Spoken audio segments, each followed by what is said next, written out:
Shalom, shalom, peace and blessings. Now let's get straight to it. All right, so today we're going to go over Romans, the 11th chapter. This is going to be part 2. In our initial investigation of this chapter, we analyzed several aspects of the scriptures that gives a certain amount of our people a lot of issues because I think it's saying one thing, but it's not, due to the lack of teaching that goes on inside of what we call the church system today. And really, the only reason I talk about the church so much is that that's where most of our people are. And that's where most of our people learn, quote unquote, learn about the scriptures from. Not that I have a personal vendetta against the church, the so-called Black church, whether that be Baptist, the many different denominations. It's not that. It's just that that's what most of our people subscribe to. That's a vast majority of us. So that's the only reason I talk about them so much. But anyway, let's go ahead. This time, we're going to start from the beginning again, instead of, starting from around verse 17 or so. That's where we left off at. We're actually going to go through again, and I want to go into more detail about some of the aspects that we already covered. So let's go ahead and get started. That's what I was talking about, by the way, when the way to do that. But anyway, let's get Romans chapter 11 and verse 1. All right. It's the book of Romans, chapter 11 and verse 1. I say then, have the Most High cast away his people? God forbid. For I also am an Israelite, of the seed of Abraham, of the tribe of Benjamin. I'm here to tell you today directly that not everyone on planet Earth is God's people, contrary to popular belief. That's what man says, but what does the Bible say? Let's get Exodus chapter 3 and verse 10. It's the book of Exodus, chapter 3 and verse 10. Come now, therefore, and I will send thee unto Pharaoh, that thou mayest bring forth my people, the children of Israel, out of Egypt. You said everybody in the world? Thou mayest bring forth my people, the children of Israel, out of Egypt. So this is God saying right here that his people is the children of Israel. That's who he brought out of Egypt. And this never changed. Okay, so the same people that the Most High brought out of Egypt is the same people that he calls his people today. All right, nothing changed. Let's get Amos chapter 3 and verse 1. It's the book of Amos, chapter 3 and verse 1. Hear this word that the Lord hath spoken against you, O children of Israel, against the whole family which I brought up from the land of Egypt, saying, You only have I known of all the families of the earth. Therefore, I will punish you for all your iniquities. You only have I known of all the families of the earth. All right, the Most High has a deep connection with the children of Israel, as it says right here, okay? That's who the Most High knows. Of all the families on the earth, he only knows the children of Israel. All right, that's what the Bible says. It's not because I want it to be that way, or it's my personal beliefs. That's just what the scriptures say. All right, therefore I will punish you for all your iniquities. That's why our people are in the condition that we're in. We get punished the hardest because the Most High is dealing with us the most. We are his children. You punish your own children more than you would punish someone else's children, even if it's a close relative.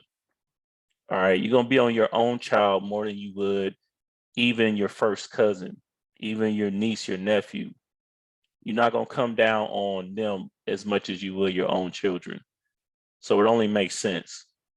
Let's get Jeremiah chapter 31 and verse 1 through 2. It's the book of Jeremiah, chapter 31 and verse 1. At the same time, saith the Lord, I will be the God of all the families of Israel, and they shall be my people. They shall be my people, the families of Israel. All right, it said it, it's stated here several times throughout the scriptures. We only grabbed a few. All right, we actually, to stay on the point, we don't even need verse 2, but that's the point. Paul is talking about the same people here. When it says, have God cast away his people, you can't read that to mean everyone with a set of eyes that can read. It's still referring to a specific people, a specific lot, a chosen people. Okay, that's what the Bible is dealing with. All right, it's consistent. That's why we went to the book of Exodus. All right, Amos and Jeremiah, and now here in the book of Romans. It's consistent theme throughout the scriptures. All right, we get verse 2. The book of Romans, chapter 11, and verse 2. Also, by the way, just on the point that it doesn't change, the Most High tells you that he changes not in Malachi, the 3rd chapter and 6th verse. And even Christ tells you that he doesn't change as well in what Hebrews, the 13th chapter and the 8th verse. All right, so these things are not changed. So let's select, we can get a verse 2. Baba Kasha. Book of Romans, chapter 11 and verse 2. The Most High have not cast away his people, which he foreknew. Would yet not what the scriptures say of Elias, how he maketh intercession to the Most High against Israel, saying, keep going. Lord, they have killed thy prophets and digged down thine altars, and I am left alone, and they seek my life. All right, that's what the prophet Elijah said. Keep going.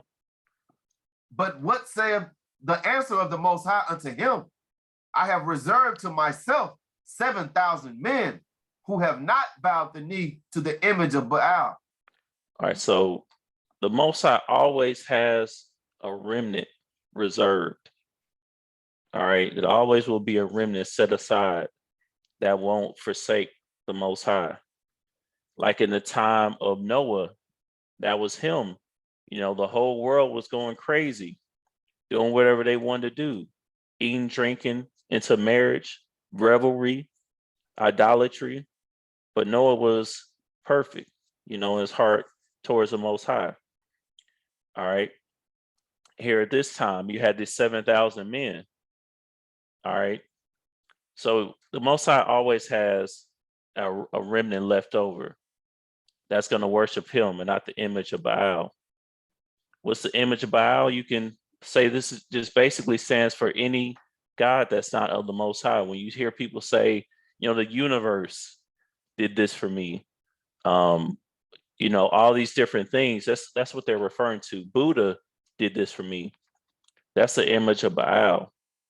All right, you want to stay far away from that because it has nothing to do with the Bible. It has nothing to do with the scriptures or the Most High. All right, even Christianity in itself has nothing to do with the Most High. That's why they teach so many things that's contrary to the word, believe it or not. All right, let's get verse 5. Verse 5. Even so, then at this present time also there is a remnant according to the election of grace. There's a remnant now according to the election of grace. All right, let's get the book of Isaiah chapter 10 and verse 20. The book of Isaiah chapter 10 and verse 20. And it shall come to pass in that day that the remnant of Israel and such as are escaped of the house of Jacob shall no more again stay upon him that smote them, but shall stay upon the Lord, the Holy One of Israel, in truth. Okay, so what they teach you in church that's called the rapture is really just that remnant, the elect being beamed up. I went too far with that. I'm not going to go all into that, but basically there's always a remnant set aside, a remnant or a remaining portion of the people. All right, let's get verse 21. Verse 21. The remnant shall return, even the remnant of Jacob, unto the mighty God. Okay, so that remnant is going to return to the Most High. All right, let's keep going. Verse 22. For though my people Israel be as the sand of the sea, yet a remnant of them shall return. The consumption decreed shall overflow with righteousness. So Israel is at the sand of the sea. You can't count the children of Israel. Okay, that's why they have, what do they call it? Where they try to count how many they had a census. Yeah, that's why they had a census. They're really trying to count the children of Israel. That's what they're mostly interested in, because the so-called white man, if you know anything about what's going on right now, their numbers are dwindling crazy right now, because their own devices that they put out, homosexuality, so on and so forth, it's taking their own people out. Their numbers are dwindling, something serious. But our people, especially in before times in the 50s and 60s, you have families with 10 kids, 12 kids. That would be a lot more common than today. We still make a lot of babies. All right, but even with all that said, only a remnant is going to return. So if you hear or you listen to this, this may be for you. All right. It may be, not a coincidence that you listen to this right now. All right, because everybody else, they out doing their own thing. They're not caring about, what the Most High is trying to tell us to do. All right, but we can't be like that. We striving to be a part of this remnant. All right. But that's what Paul is going into here, that reserved, select men and women that's going to adhere to the word. All right, that's going to follow the precepts of the scriptures, the commandments, and have faith in his son. That's what this is going into. All right. So let's get verse 6. It's the book of Romans, chapter 11, and verse 6. And if by grace, there is no more of works, otherwise grace is no more grace. But if it be of works, then it is no more grace, otherwise work is no more work. All right, so this is read to mean that, well, no, the law is done away with. You don't have to do any works. It's not saying that. All right, let's get Ephesians chapter 2. And I want to say it's around the 7th verse. Let's start at verse 7. It's the book of Ephesians chapter 2 and verse 7. That in the ages to come, he might show the exceeding riches of his grace and his kindness toward us through Hamashiach Yahushua. All right, his grace is not a time period of doing whatever you want to do, of sin, until Christ comes back. That really doesn't make any sense if you think about it. Let's keep on. Verse 8, for by grace are ye saved through faith, and that not of yourselves, it is the gift of the Most High. Keep going. Not of works, lest any man should boast. Not of works, lest any man should boast. So you had the Pharisees in different groups that were basically boasting about the work that they were doing. And, they thought themselves to be a part of this remnant, when they really, not only would they not know that, but they thought that they did it by their own hands. Even when you keep the commandments, you can't think of it from a standpoint of, well, since I'm wearing fringes, now that makes me part of the elect. Now that makes me part of the remnant. I know I'm gonna be good. It's not by your works. It's all due to what the scriptures call predestination. All right, the Most High already picked you if you are to be picked. It's not by anything that you did here on earth. Or you were already selected, because everything is scripted. Everything is scripted. All right. Every word that you say, every step that you take, every action that you take, the Most High already know exactly what you're going to do. So with that being said, how could it be your own works? It's by the grace, meaning the divine preference that the Most High, the divine favor that he put on you. But this is not talking about not keeping the commandments or doing whatever you want to do. This is not what it's talking about. The Most High would never tell you to do that, and Paul wouldn't tell you to do that, because Paul was a man of the law. All right. So that's when it says no more work. It's not saying you literally don't have to keep the commandments. It's just saying by your works is not what's going to save you. The Most High is going to be what saves you, not your own works. All right, let's get Isaiah 64:6. Book of Isaiah, chapter 64 and verse 6, and it reads, "But we are all as an unclean thing, and all our righteousness are as filthy rags. And we all do fade as a leaf, and our iniquities, like the wind, have taken us away." See, our righteousness is as filthy rags. Okay? Because if you think about it, get this real quick, Romans 6:23. It's the book of Romans, chapter 6 and verse 23. "For the wages of sin is death, but the gift of the Most High is eternal life through Yahushua HaMashiach, our Lord." So if the wages of sin is death, I mean, have you sinned before? I know I have. So that means that you deserve to be put to death. All right. So your righteousness is as filthy rags, meaning it doesn't mean anything.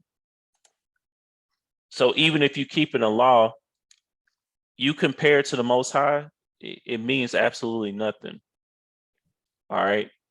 There's nothing that you can do with your works to compare to the Most High's righteousness. That's why your works, you have to get that glory up to the Most High, because it's by grace that you keep the commandments, that you follow the scriptures. It's by grace. It's not by your own works, not because you was a quote unquote good person or anything of that nature. It's all up to the Most High. Whether you obtain salvation or not, it's all up to the Most High, because your righteousness is of filthy rags. And to be honest, you deserve to be put to death. All right. And when I say you, I'm referring to myself as well, of course. All right. So hopefully that makes sense. Let's get verse 7. It's the book of Romans, chapter 11 and verse 7. "What then? Israel have not obtained that which he seeketh for, but the election have obtained it, and the rest were blinded." The election have obtained it. When you get these scriptures, you have obtained what you're looking for. All right. But, wicked generation looking for signs. All right. Our people, the reason why we go into idolatry, one of the reasons we go into idolatry so much, is that we constantly need something physical to worship. All right. We always need a celebrity to look up to, an athlete to look up to, a movie star to look up to. Most of our women, they got to have a Beyonce or Rihanna, a Sierra or something like that. You always have to have something to look forward to. Look up to, per se, which ends up being idolatry. But you can't just look up and look at the Most High. All right. But through faith that this is the truth here in these scriptures. So when you get these scriptures, you good. You don't seek anything else. It says Israel hath not obtained that which he seeketh for, because our people still looking for what they believe to be the truth. That's why we going all over the place. That's even why we go into church. Like the chapter before. No, we have a zeal for the Most High. Let's get verse 2 of Romans chapter 10, verse 2. This is the book of Romans, chapter 10 and verse 2. "For I bear them record that they have a zeal of the Most High, but not according to knowledge." So we have a zeal. We want to get close to the Most High. We know that there's a higher power. We just don't go to the right source. All right. We'll get verse 3.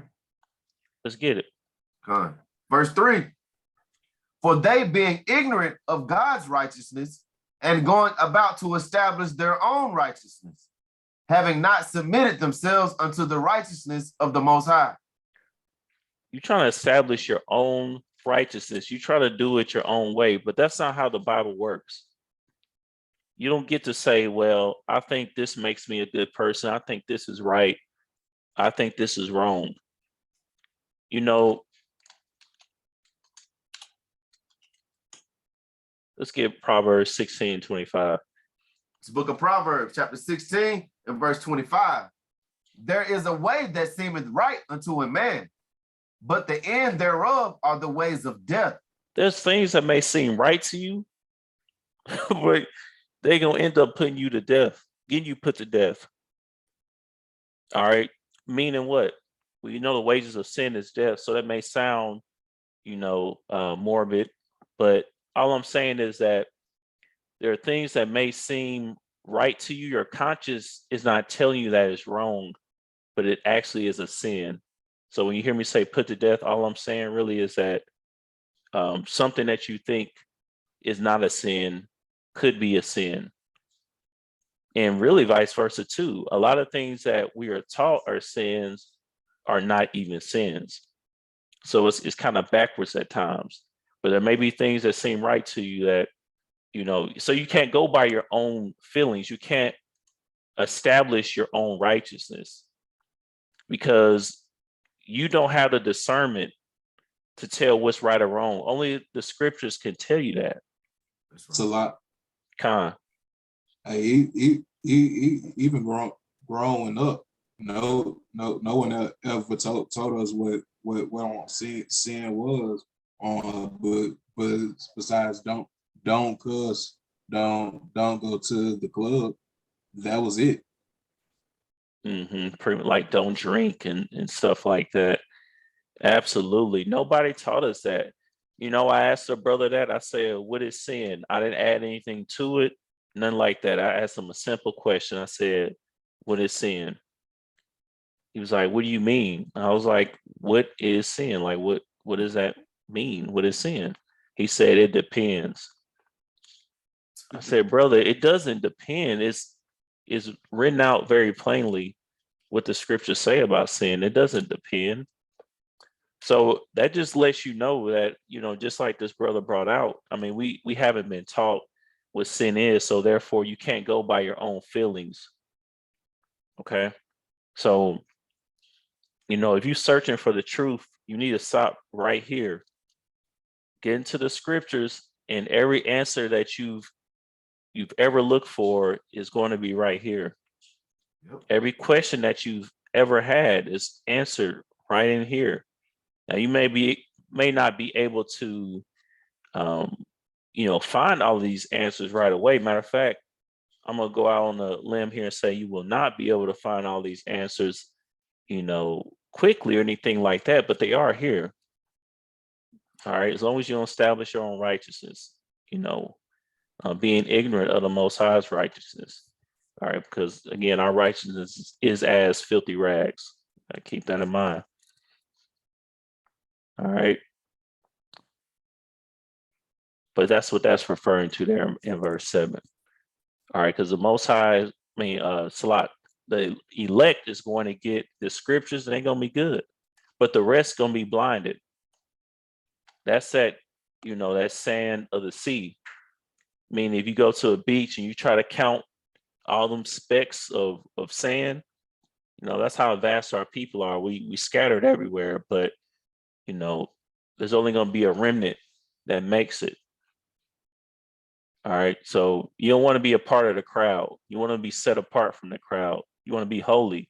That's what it means to be holy, to be separate. So don't try to fit in. All right. Fitting in is not always a good thing. All right. Let's get verse 8. Okay. Book of Romans, chapter 11, and verse 8. According as it is written, the Most High hath given them the spirit of slumber, eyes that they should not see, and ears that they should not hear unto this day. Okay, one last point on verse 7. Let's get Isaiah chapter 33 and verse 6. The book of Isaiah, chapter 33 and verse 6. And wisdom and knowledge shall be the stability of thy times. and strength of salvation, for the fear of the Lord is his treasure. See, the elect is going to rely on the scriptures for the stability of the times. When things get even worse, you're going to rely on the scriptures, man. You know, that's why those that cleave into the Lord, when the quote unquote pandemic hit, you know, we were relying on the scriptures, the wisdom and knowledge of the scriptures, you know, and not what man said, what the solution is. All right. And I'm not saying that, you know, all medicine and shots and things of that nature is something that you should not do in every single situation. But, you know, in that particular situation, no. But that's a whole nother story. Anyway, just to get back on this point, the election have obtained it. You know, you're going to be relying on the scriptures. You leaning on the scriptures for the stability of the times, because things going to get worse than it is now. You know, the pandemic, that's just a warm up. That's light for what's going to happen to this place. Very light. All right, but verse 8, same thing that we've been talking about. Let's get verse 9. Book of Romans chapter 11 and verse 9. And David said, let their table be made a snare, and a trap, and a stumbling block, and a recompense unto them. That same gift that we've been talking about, grace, is going to end up being a stumbling block. You know, what's meant to be a gift is going to be a curse to those that are blinded. All right. Let's keep on. Verse 10, let their eyes be darkened, that they may not see, and bow down their back always. Bow down their back always. Remain slaves. Remain obedient to the so-called white man. And I'm calling him out specifically because that's, you know, who we're under right now in captivity. All right. That's what that means. They're going to be, the eyes going to be darkened. They out here running into stuff they can't see because you don't have the law, which is the light to light your path. That's right. So, you know, you bound down your back all the way. You're going to be looking for that whip. Hit me, master. You know what I'm saying? That's just what it is. Without the scriptures, you're never going to want to break free. You're going to want to stay up under them. That's why our people do the same stuff over and over. Every February, you see so-called Black people say, oh, this month ain't long enough. Why they give us the shortest month? They did it on purpose. And first, more importantly, they're not doing this because they care anything about you. They're just doing that to appease you. But it's just more programming because all they tell you about is history from slavery, which you need to know, but you cannot rely on your enemy to teach you your own history. They're always going to distort it. Khan. So I also just want going off of your words there.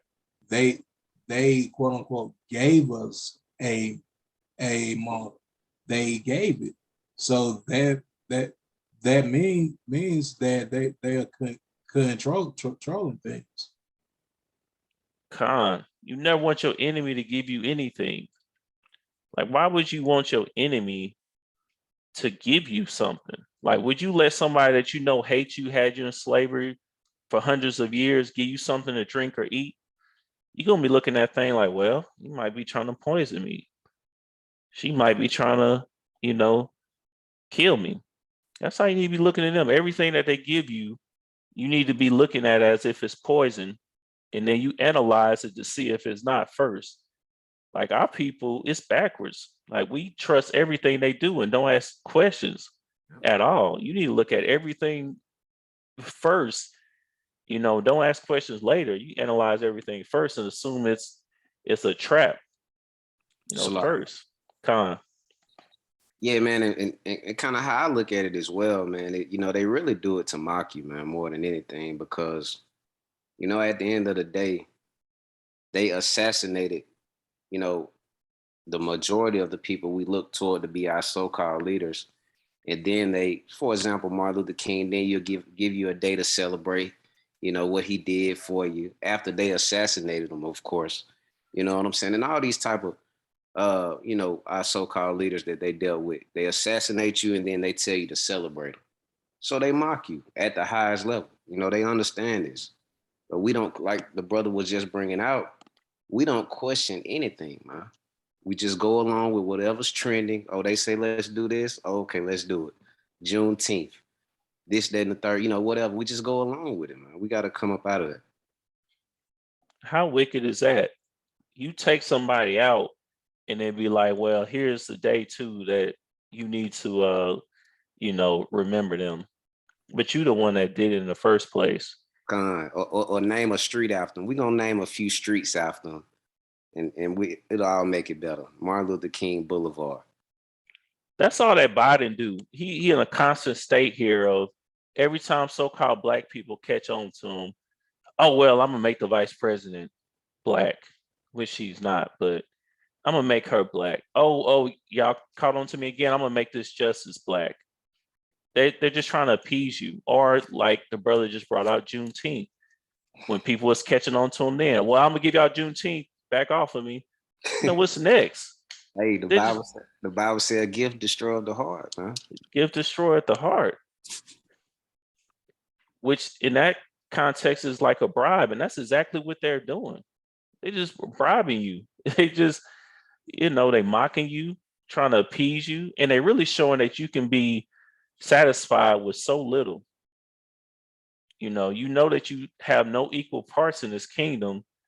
But as long as you get a street named after somebody they don't want put to death, you all good. You don't ask no more questions.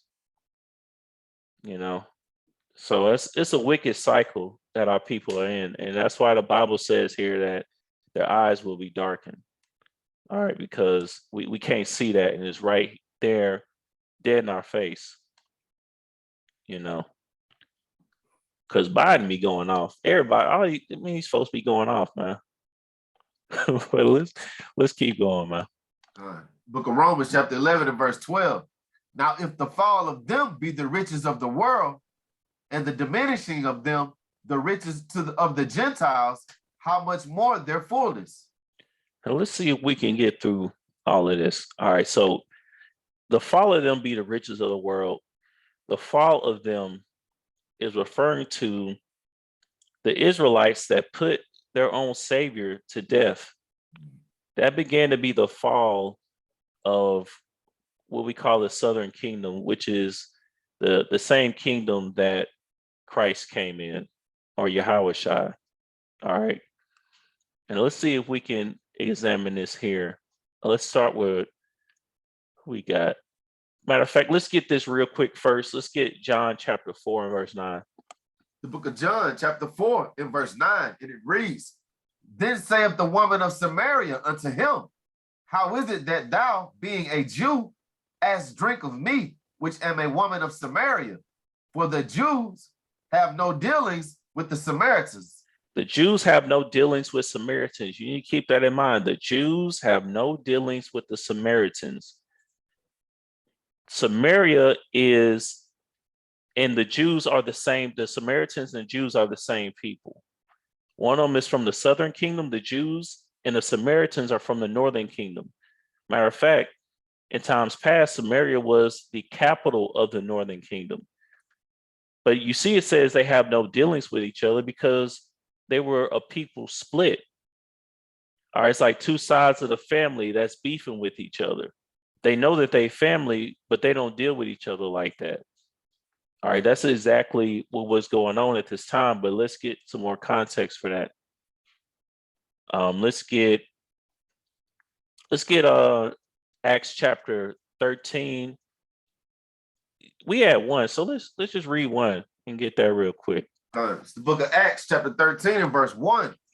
Now there were in the church that was at Antioch certain prophets and teachers, as Barnabas, Simeon, that were called Niger, and Lucius of Cyrene, and Manaen, which had been brought up with Herod the Tetrarch, and Saul. Simon or Peter was called, this is actually pronounced like the brother said, nigger. And why is that? Our people used to call each other, quote unquote, nigger, which just means literally black, as in skin, not a race. So this brother Simon, not to say it like this brother, but the apostle Simon or Peter was called Niger, as in dark skin, because he was dark skinned. This is just one of the million different pieces of evidence that we have. You see, nigger, neger, neger. Neger means black. Surname of Prophet Simon. They don't even try to hide it. If you know where to look at, they'll just come out and say it. Of Latin origin, black. Talking like Christian. He was an Israelite. All right, this is your people. It's just right here in your face. You just got to know where to look at. That's all. And trust me, that's only scratching the surface. All right, but he was a dark-skinned so-called black man, Simon or Peter was. Okay. That's just a side note. It was right there, so we might as well have got it. But let's get verse 15. Verse 15. And after the reading of the law and the prophets, the rulers of the synagogue sent unto them, saying, Ye men and brethren, if ye have any word of exhortation for the people, say on. Keep going. Then Paul stood up and beckoning with his hand said, Men of Israel, and ye that fear the Most High, give audience. So we see here that says men of Israel. The reason that we go into this because we read about the fall of them be the riches of the world, and the mention of them the riches of the Gentiles. All right, actually, let's read verse 13 back in Romans 11. Book of Romans, chapter 11, and verse 13. And it reads, For I speak to you Gentiles, inasmuch as I am the apostle of the Gentiles. I magnify mine office. Okay, as much as I speak to you Gentiles, Gentiles does not always mean the other nations of people, especially not the so-called white man. You don't want to read Gentiles and the first thing you think of is a so-called white man or any of the other nations. That's not the case. Actually, more times than not. Sometimes it is, but more times than not, it's not referring to the other nations, because look here. It says that Paul stood up beckoning with his hand, said, Men of Israel, and ye that fear the Most High, give audience. So that's the audience here, is the men of Israel. But if we scroll down here to verse, I want to say 43. Let's get 43. The book of Acts, chapter 13, and verse 43. Now when the congregation was broken up, many of the Jews and religious proselytes followed Paul and Barnabas, who speaking to them persuaded them to continue in the grace of the Most High. All right. For the sake of time, let's just get straight to the point, verse 46. Verse 46. So like, actually, we got to get verse 45. Verse 45. But when the Jews saw the multitudes, they were filled with envy and spake against those things which were spoken by Paul, contradicting and blaspheming. So the Jews were filled with envy. All right, they did not want to fool with the northern kingdom. We've already established this. The Samaritans, or the woman of Samaria, was a northern kingdom Israelite. All right, the Jews did not want to have dealings with the Samaritans. All right, they were filled with envy and speaking things against those people. Keep that all in mind. Let's get verse 46. Verse 46. Then Paul and Barnabas waxed bold and said it was necessary that the word of the Most High should first have been spoken to you. But seeing ye put it from you and judge yourselves unworthily of everlasting life, lo, we turn to the Gentiles. We turn to the Gentiles, but remember who the audience was. Remember that? The audience here was God, this people of Israel, the men of Israel. Now we turn to the Gentiles, is referring to the northern kingdom. You think they went here one Sabbath, they were talking to the men of Israel, then you look up, now they just had all nations of people under earth. When it says we turn to the Gentiles, it's referring to these Samaritans, all right, or the other nations, so not nations, the other tribes as well. So that's what this is referring to. The light to the Gentiles is referring to bringing that light or the law back to the northern kingdom. Okay, that's all that's referring to. Okay, let's read 47. Verse 47. For so hath the Lord commanded us, saying, I have set thee to be a light of the Gentiles, that thou shouldest be for salvation unto the ends of the earth. Okay, so that's what it's referring to. Let's get Acts 15 and start at verse 14. The book of Acts, chapter 15 and verse 14. Simon have declared how the Most High at the first did visit the Gentiles to take out of them a people for his name. Simon the black, or Simon the Niger or nigger, so-called black man, is saying this. Keep going. And to this agree the words of the prophets, as it is written. So visit the Gentiles, and this is in the prophets. So let's see what it says here. Verse 16, after this I will return, and I will build again the tabernacle of David, which is fallen down, and I will build again the ruins thereof, and I will set it up. So when something is torn down, well, the only way to build something again, like it says here, this I will return and will build again the tabernacle of David, which is fallen.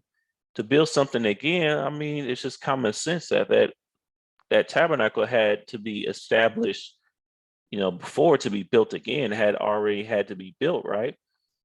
Where was there a tabernacle where all the other nations and the nation of Israel were in unison together? When did they have a kingdom together in righteousness? Where's that scripture at? All right, I will build again the ruins thereof, and I will set it up. This is all referring to the same people. All right, give verse Con.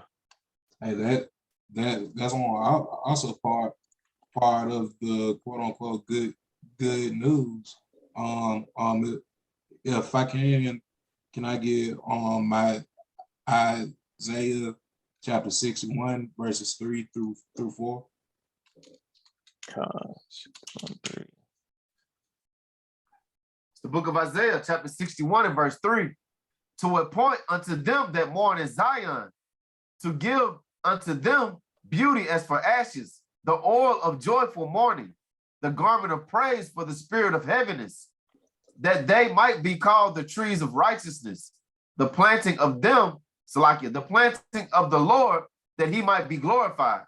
So clearly, this is talking about Israel coming back to his former glory. Read on. And they shall build the old waste. They shall raise up the former desolations, and they shall repair the waste cities, the desolations of many generations. That which fell is being built up. The same thing coming out in Acts. Exactly. It's all the same people. It's all the same people that's being built back up. All right. So it says here the tabernacle of David, which is fallen. What is the tabernacle of David? Let's get 2 Samuel chapter 5, verse 1.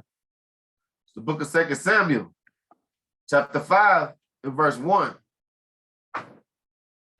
Then came all the tribes of Israel to David unto Hebron, and spake, saying, Behold, we are thy bone and thy flesh. How many tribes you say out? Came the tribes of Israel to David unto Hebron, all the tribes, like you. All the tribes. That's the tabernacle of David, is to have all of the tribes together under one shepherd. All the sheep under one shepherd. All right. That's what this is going into. Okay, so when you read this in Acts, it's not saying that now you have, all races of people, anybody that got a pair of shoes that can walk into a church building. Now we all in it together. It's not what this is referring to. All right, the Bible in itself, what's on that precept you had brought out there? 2 Samuel chapter 5 and verse 1. 5:1. Okay, appreciate it. Yeah, so the Bible in itself, what we call today segregation. The Bible is heavy on segregation.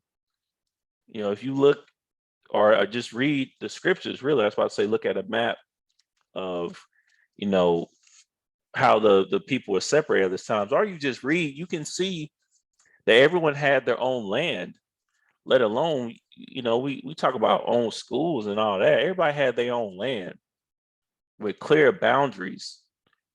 All right, that didn't change out of nowhere. The only reason that our people were even in these places because of sin. We got scattered. Okay, so this is not referring to the other nations and all that stuff. Okay, let's get Amos chapter 9 and verse 8.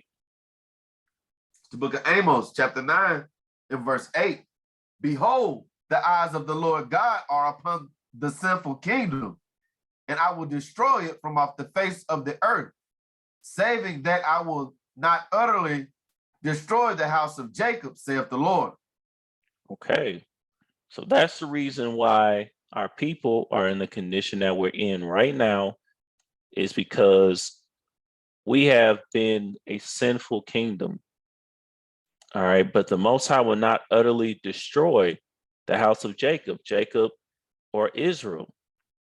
Now look here, it did say in Acts 15 that this was spoken by the words of the prophet. Which prophet? Referring to the prophet Amos. Now look what it says here. It says the restoration of Israel. It doesn't say the restoration of every nation. It says the restoration of Israel. And we can read this, but it's pretty much the exact same verse that we read in Acts 15 chapter. All right. In the in the 16th verse. This is where he got it from. This is the restoration of Israel. The Tabernacles of David is the united northern and southern kingdom. All right. The Jews and the Samaritans, the Jews and the Ephraimites, all 12 of the tribes being together. That's what the Bible is dealing with. That's what Paul is talking about here. All right, when it says their fullness, it means all of the tribes being put together, that full number. How could something be full if all parts are not contained there? And it's not full. That's what it's referring to. The Bible is in sync. You know what I'm saying? It's all one continuation. It's not Old Testament, then you got the New Testament is on something completely different. The Most High way different. No, I was just saying, I was never taught in church over all the years I went that was one of the purposes of Christ, to rejoin the southern and northern kingdom. Man, never told us. Acting like everything was just about, coming back and making sure everybody was good. If that was the case, why was he killed? Who would kill somebody that comes back and tell you that now everybody all good? Why would you kill him He was coming back to say all nations. God came for the world. He came for you, me, everybody, no matter what you do. You can't be judged. Who wants to kill somebody that tell you that? That means you can do whatever you want to do. Why would you kill Christ then? Those are the type of questions that you have to ask. He was killed because he was telling the truth. All right. He was telling our people that they were wicked. All right. So, and it says in Romans 12, what is it? Which one it says called by my name? You know what? It's all good. That was that Acts. yeah. Yeah. Yeah, let's get 17 one more time. The book of Acts, chapter 15 and verse 17. That the residue of men might seek after the Lord, and all the Gentiles upon whom my name is called, saith the Lord who doeth all these things. Now let's get Isaiah 43 and 7. Book of Isaiah, chapter 43 and verse 7. Even everyone that is called by my name, for I have created him for my glory. I have formed him, yea, I have made him. Now you see, it says here, the residue of men which seek after the Lord, all the Gentiles upon whom my name is called. So you'll read this to say, okay, the other nations, the Most High, put his name upon them as well. But let me read this in Isaiah 43 and 7. Who is it referring to? Let's see the topic here. If you go to the first verse, a lot of times you get to see what audience the scriptures, in that chapter is for, oftentimes. So let's get Isaiah 43 and 1 now. The book of Isaiah, chapter 43 and verse 1, and it reads, But now thus saith the Lord that created thee, O Jacob, and he that formed thee, O Israel, fear not, for I have redeemed thee. I have called thee by thy name, thou art mine. That's who this is referring to. Look, man, they only have the Old Testament at this time. So that's why he says here, the words of the prophets, because they're going back to the words of the prophets Amos, and now the prophet Isaiah. Verse 17 is a direct link to Isaiah 43 and 1. All right, this is where he got it from. All right, this is where Simon got this from. It's very, very simple. When you think of it like this, these are real people that used to live here on earth. All right, this is real history. You think of it like that, how would they have a whole new doctrine in this New Testament if, they weren't going by what was already written by their forefathers? Like, how could that make sense? All right. So when we go here to Romans 11, when it says to follow them be the riches of the world and the dimension of them the riches of the Gentiles, how much more their fullness? We got that in, what's that, back in Acts 13. When you had our people that killed Christ, they were still filled with envy, speaking these things, contradicting and blaspheming. That's the fall of them, the southern kingdom. All right.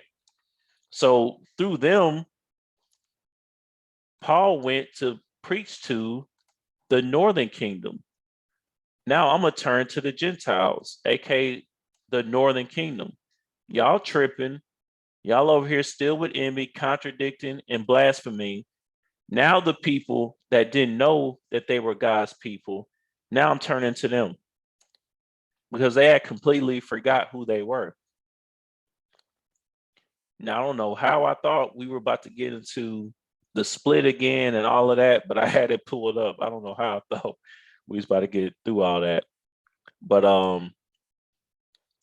let me try to see if I can kind of go through this quickly here to get this point. Let's just skip to this. Let's get Jeremiah 3 and 8. Book of Jeremiah, chapter 3, and verse 8. And I saw when for all the causes whereby backsliding Israel committed adultery, I have put her away and given her a bill of divorce. Yet her treacherous sister Judah feared not, but went and played the harlot also. So Israel committed adultery and was given a bill of divorce. That's what happens when you commit adultery. You get a bill of divorce. And this was known throughout all of our people. That's why the Jews had no dealings with the Samaritans, because they were given that bill of divorce. But the Jews were blaspheming, contradicting. All right. They put their Savior to death. So now the word is going back to these same people that were kicked out. The same people that were kicked out, that had that bill of divorce, the Samaritans, the quote unquote, Gentiles. These people were now given the chance to come back to the Most High, to build up the tabernacles of David. So all kingdoms, all kingdoms too, northern and southern kingdom, but all tribes will be able to worship the Most High together. That's what the Bible is about. The tabernacles of David coming together, all tribes. All right. Just to try to piece it together. And let's just listen to Christ. Let's see what Christ said about, who he was sent for. Let's get a classic, Matthew 15 and 24. The book of Matthew, chapter 15 and verse 24. But he answered and said, I am not sent but unto the lost sheep of the house of Israel. No, say that again. But he answered and said, I am not sent but unto the lost sheep of the house of Israel.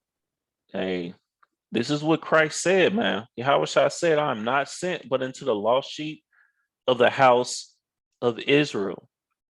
He didn't say this here. And then you look up later, Paul, I'm finna just, do what I want to do. Now I'm going to the Gentiles. It's the same people. It's the same people. So we used to be together. All tribes used to be under David. They split around the time of King Solomon being king. All right. And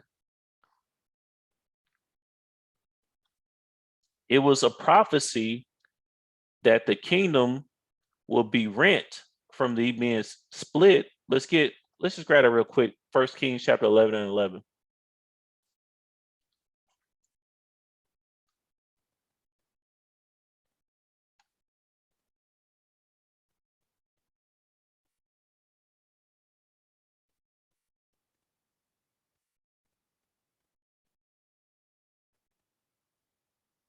Can brothers hear me?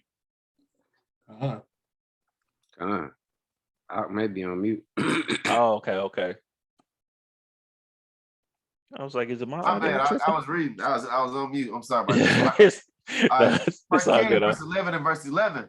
Wherefore the Lord said unto Solomon, for as much as this is done of thee, and thou have not kept my covenant and my statutes, which I have commanded thee, I will surely rend the kingdom from thee, and I will give it to thy servant. All right, and then let's get 13.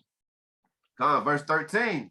Howbeit, I will not rend away all the kingdom, but I will give one tribe to thy son for David, my servant's sake, and for Jerusalem's sake, which I have chosen. So this prophecy here that came to pass. You had the tabernacles of David, King David, that we know that fought Goliath. He was king over all tribes of Israel. All right, for 40 years. I believe 6 or 7 of those years was the southern kingdom, and then the other 33, 34 years were with all Israel. David, it says right here, David king over all Israel. His son, King Solomon, went into idolatry, he went into sin. And at this time, the kingdom split. This is what it's telling you right here in 1 Kings, the 11th chapter. Then not only that, did the kingdom split between the northern and southern kingdom. That's where you get this northern and southern kingdom from that you're hearing me saying. Then our people, we got taken away into a strange land in Assyria in slavery or a captivity. The Bible calls it captivity, is basically what we call today slavery. But they were taken out of their land. Imagine, well, not imagine, we could just go to us. Like we were taken, out of the western coast of Africa and also out of Europe, things of that nature. We were taken out of these lands and brought into America. Picture that, but our people are in Israel, and then we get shipped out to another strange land. All right, we got kicked out. When I say we, the Northern Kingdom, they got kicked out of the land. They had a bill of divorce, all right, for being wicked, for sinning against the Most High. And then from there, they forgot who they were. Let's get Hosea chapter 1 and verse 10. The book of Hosea, chapter 1 and verse 10. Yet the number of the children of Israel shall be as the sand of the sea, which cannot be measured nor numbered.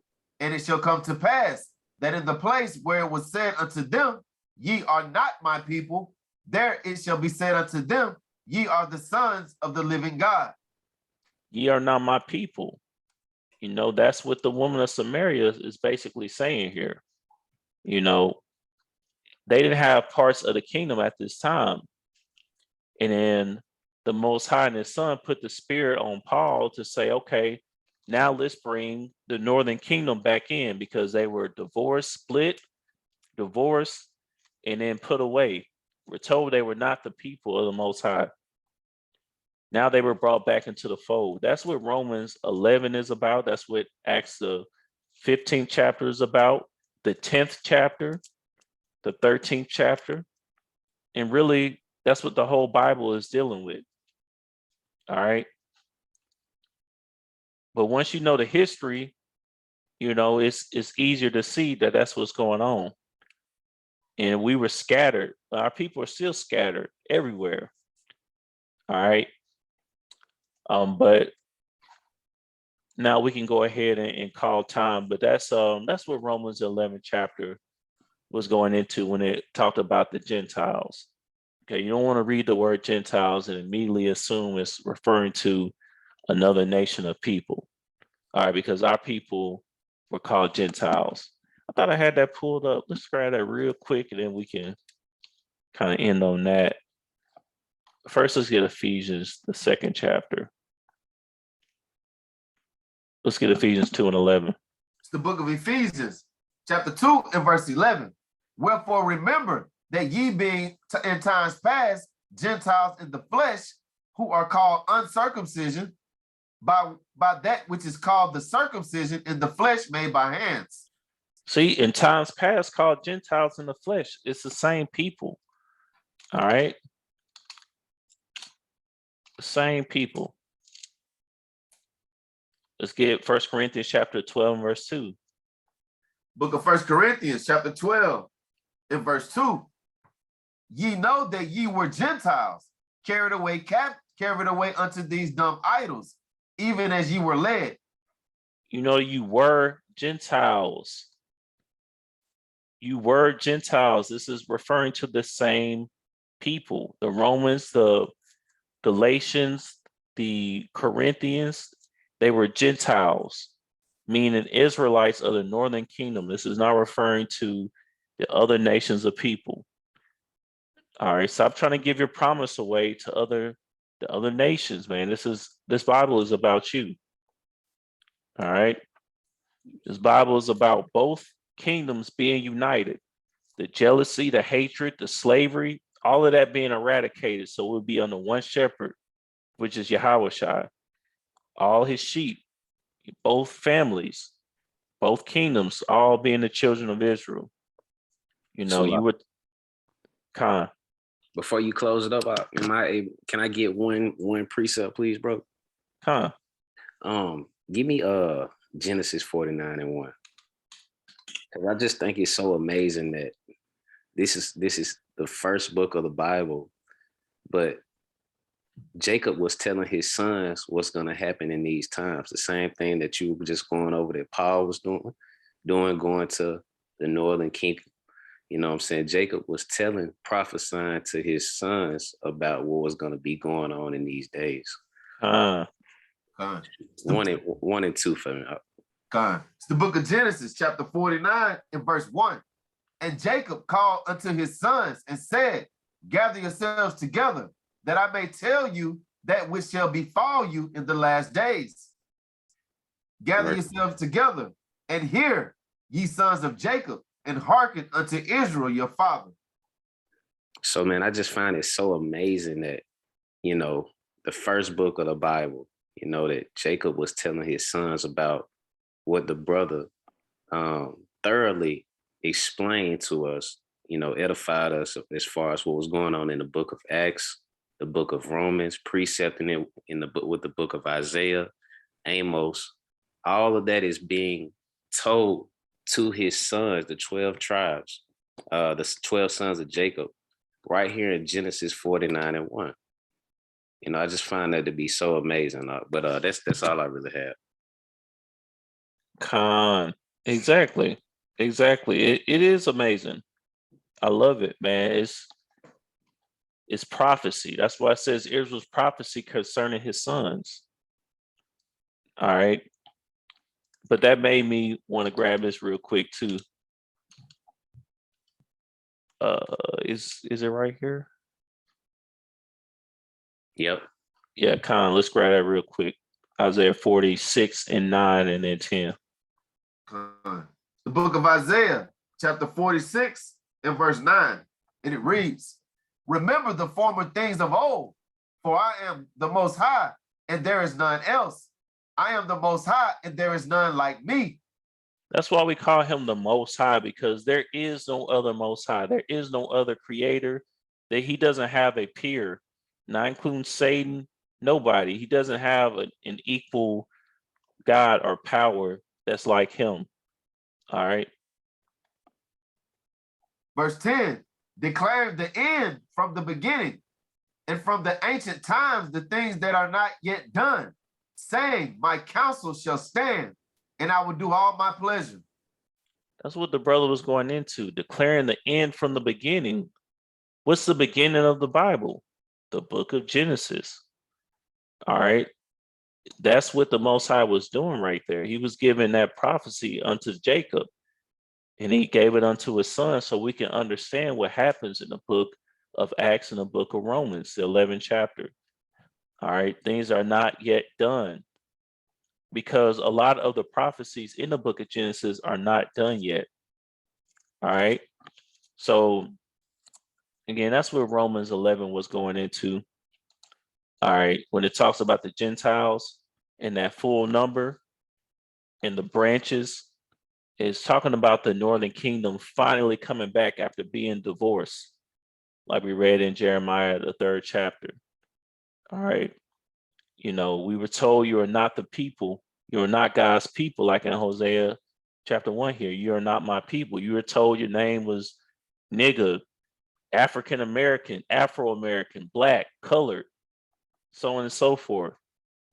But now we're going to be called the children of God, the living God, the sons of the living God, of the Most High. All right. And speaking of, let's get verse 11. The book of Hosea, chapter 1 and verse 11. Then shall the children of Judah and the children of Israel be gathered together and appoint themselves one head, and they shall come up out of the land, for great shall be the day of Jezreel. Praises. So that's what the scriptures are about. That's what it was referring to. Just like the brother brought out the book of Genesis, chapter 49 and verse 1. But with that, I yield.